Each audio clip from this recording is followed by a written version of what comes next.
Махабат Ергешевна, мен кыска суроо берем. Суроом өтө көп. Буда коркотса керек да. Анан кыска жооп бергиле. Чуап, чулдырап, убакыт албай. Канат Абжапарович, сиздин оң жагыңыздагы адам ким? Оң жагыңыздагы ким?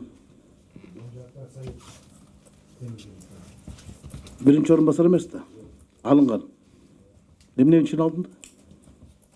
Маалымат өткөн Казакстан жараны болот. Маалымат бияктан айтып кетишим керек. Кыскыла. Хасанов Алимжан Хакиевич 30 жылдан бери темир жолдо эмгек. Билебиз аны. Кыргыз паспорту бар. Пока Казакстандын жараны аныкталып элек, ошон үчүн Аныкталбаса анда эмнеге алып койдуңар жумуштан? эми конкретно резонанстар Депутат кыйкырткоодон алып койдуңар. жок, андан эмес. Анда эмнеге? Өз ыктыяр менен советникке которулду. Курамдын биз которуп койдук. Бирок биринчи орун басардын ордунда турат, а? Болбойт анда. Советниктен ал кеңешчи да. Кеңешчи. Көрдүңүзбү каякта турат?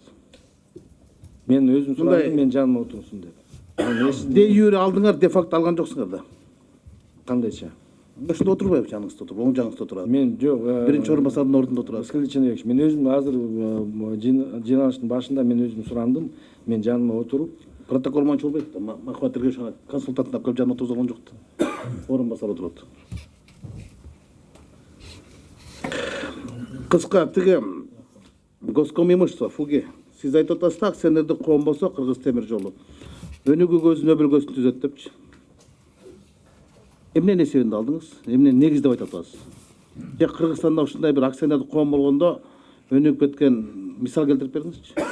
Цифра менен айтып коеюн. Цифра менен айтып коеюн. 2018-жылы акционердик коомдордо таза пайда биз алдык 3 миллиард сом. 3 миллиард 22 миллион. Мамлекеттик ишканалардан биз алдык 375 миллион. 10 эсе айырма бар. Анда мен сизге айтайын. Акционердик коом Кыргыз алтын деген болгон. Ошонун жетекчиси болгон Дилгер Жапаров деген. 2014-жылы 200 миллион доллар акчаны Кумтөрдөн Центара Голдко которуп жүргөн. Башкы прокуратура кылмыш үчүн козгогон 200 миллион доллар. Анан бир жыл СИЗОдо отуруп чыгып кетти. Анткени акционердик коом деген бул форма собственность частный болот. Менчик болот. Мамлекеттик болбойт. Мамлекеттик кызматтын башында болбойт ал адам. Ага 304 статьяны кое албайт коррупцияны. 200 миллион доллар акчаны которуп жиберди. Кыргызстандын өкмөттүн макулдугу жок. 2015-жылы декабрда соттон чыгарып жиберди. Биринчи май айрымдык сотту. Мына пайдасы ушундай болуп атат. Сиз айтып атасыз. 3 миллион деп. 300 миң неме алган Алмамбет Шыкмаматовго 1,5 миллион салып атат. 200 миллион доллар акчаны чыгарып кеткен киши бир жыл отурду, болуп чыгып кетти. Мына акционердик коомго баргандын кесеби. Сизге түз суроода Азаттык үн алгысында кечеги Кыргыз-Орус өнөктөштүгү боюнча макала чыкты. Ошондо айтып атат, Кыргыз мунай газ менен Кыргыз темир жолун Орусияга сатуу же болбосо берүү маселеси күн тартибинде турат. Кыргыз мунай газ боюнча маселе жок, бирок Кыргыз темир жолу боюнча маселе ачыкталып калды. Канат Абжапарович Орусияга барып өнөктөш менен сүйлөшүп келди деп. Буну канчалык чындыгы бар? Кыска. Бул андай жок. Бул маалымат туура эмес. Биз Россияга барганда биринчи маселебиз бул баягы Россия тарабы баягы мен жогоруда айтып кеттим. Туура эмеспи? Туура эмес деп туруп эле сиздин пресс службаңыз барбы? Туура эмес. Берип койбой пресс-релиз. Бул маалымат туура эмес. Биздин төрага генеральный директор барып келгенде башкача мааниде сүйлөшкөндө. Мына Аликбек Жекшенкулов Орусиянын экинчи базасын ачуу жөнүндө сүйлөшүү болот деди. Эмне болуп чаңып атат? Лавров келип чалып тура жок деди андай. Бул биздин дебилге эмес, мен өзүм таң калдым деп атат. Көз ачыктык кылбай мындай жөн айтыш керек да. Экинчи вопрос, но Дыйкан базары боюнча. Дыйкан базары боюнча качан ачылган? Кандай максат менен ачылган? Кыргыз темир жолу. Жооп бербейсиздер, эмне отурасыздар мени карап жалдырап? Мен жооп бере берейин. Сиз билбейт болсоңуз керек. Тетигилер билет. Жапкандар.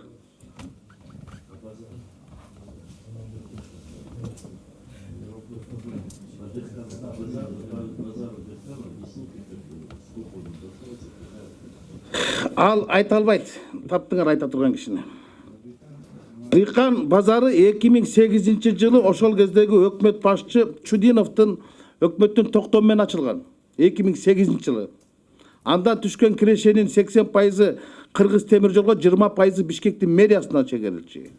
2000 жапканга чейин бул 38 миллион сом акча төккөн Дыйкан базары. Дыйкан базарынын алдындагы жер 2,6 гектар жер. Дыйкан базарын жапканда өкмөттүн токтому жокко чыгарылган жок. Бул жерде чоң адамдардын лоббиси, чоң адамдардын хоббиси болгон. Колу бутуңарды байлап туруп жаптырган. Натыйжада эсеп палатасынын аудиттик немеси менен чыкканда 179 миллион сом аласа албай калдыңар. Кыргыз темир жолу. Мына ошол боюнча кылмыш козголуш керек болчу. Эртеби кечпи бул иш козголот. Анткени ссылка кылдыңар силер 2010 жылы ошол жерге нефтебаза курулган. Дыйкан базарынын жанына. Анан булар ошол Садыгайларда бир өрт чыккан складда. Анан негиз кылышты ошол Дыйкан базарынын жанында нефтебаза бар. Кийин өрт чыгып кетсе элүү шашылык болуп калат деп. Анда эмнеге нефтебазаны көчүрбөйсүңөр? Эгер элдин келечегин ойлосоңор, ал жердеги нефтебаза жарыла турган болсо Дыйкан базары күйбөйт. Ош базары Аламейдин базарына чейин жетип калат. Орто Сайда күйүп кетет.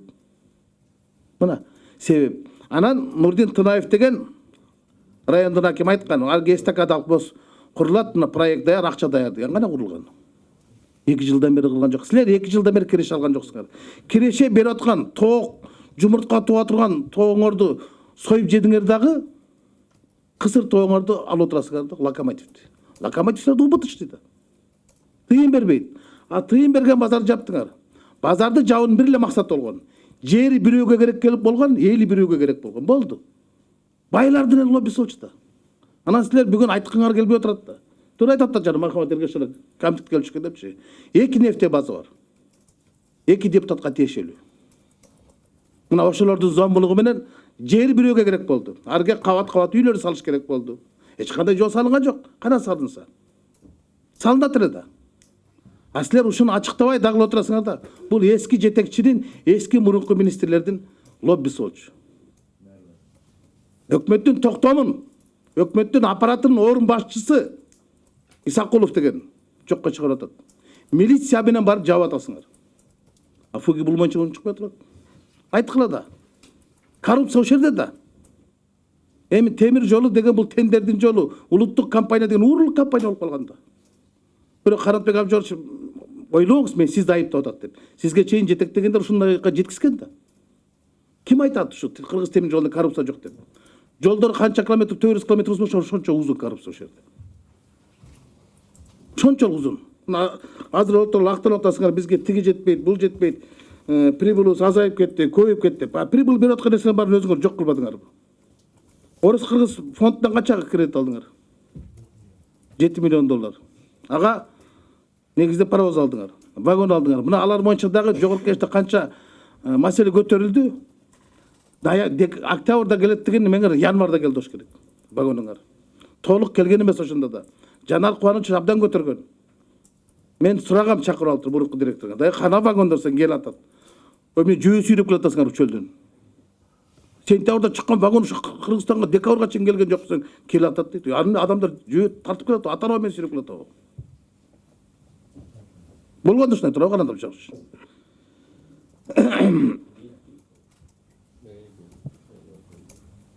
Мына 417 миллион сом убытка менен иштейт деп атасыңар да, жүргүнчү ташуу боюнча. Бул убытыч дейт туурабы? А бирок ушул ФОПТу иштегендердин проводниктер жөнүндө эмне гана айтылган жок. Жогорку кеңеште көтөрүлдү го, Бишкек шаардык кеңештин жөнүндө коюлду. Зайчиктер жөнүндө жана коёндор жөнүндө. Ошол жерде бригадирлердин баардыгы ФОПко ташыйт, ФОПко ташыйт. Ошентип жок. Ал боюнча дагы эмне чара көрдүңөр? Коомчулук айтып атат да, бул деген темир жолдон мемлекет башка жер жок деп. Бардыгы жеме деп. Айтканыңыз туура, Рыскелди Чыныбекович.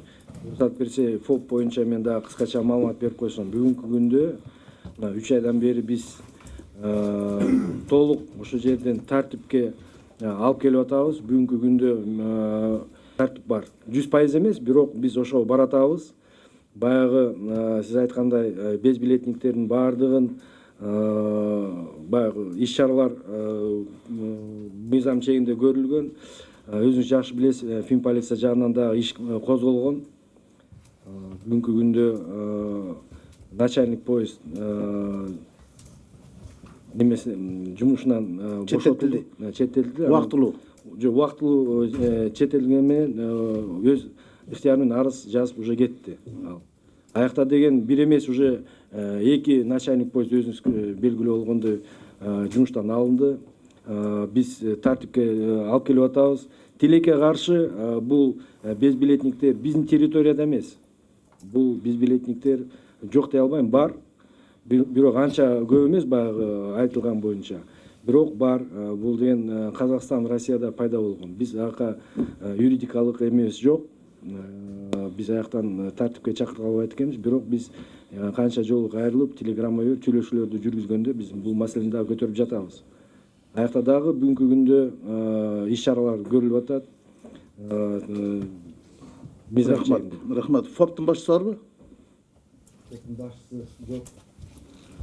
Мына силер айтып атпайсыңарбы? Жүргүнчүлөрдү ташуу боюнча план бизге берген немеңерде 103%га көбөйдү, жүргүнчүлөр ташуу, жүргүнчүлөр көбөйдүчү. А мен ошол эле отчетун алып атам ФОПтун. Булар тескеринче азайды деп берип атат. Кайсына түшүнөм мен? Жок, мен түшүнбөйм. Мына менде алдым. Начальник филиала ГП НКТ по обслуживанию пассажиров Кудайбергенов деп алдым да. Берде жазып атат. Жок, биз өсүп атат деген баягы салмаштыруу. Бул деле ушундай айтат. 17 жылга салыштырганда көбөйдү деп атабыз биз. А так өзүңүз билесиз, пассажирский 2017 жыл канча рейс болду эле? Мен азыр канча рейс именно болду айта албайт экенмин. Азыр мен маалымат 239, 2018 жылы азыр мен 201, 38 рейс жок. отчетто биз 17 жылдын немесин Менде бар. Менде дагы бар.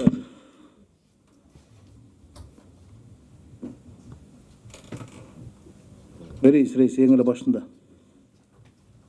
Жүргүнчүлөрдү, километриңерди, пассажирлерди санап эле коюн. Рейсиңерди санап койсо чыгат да.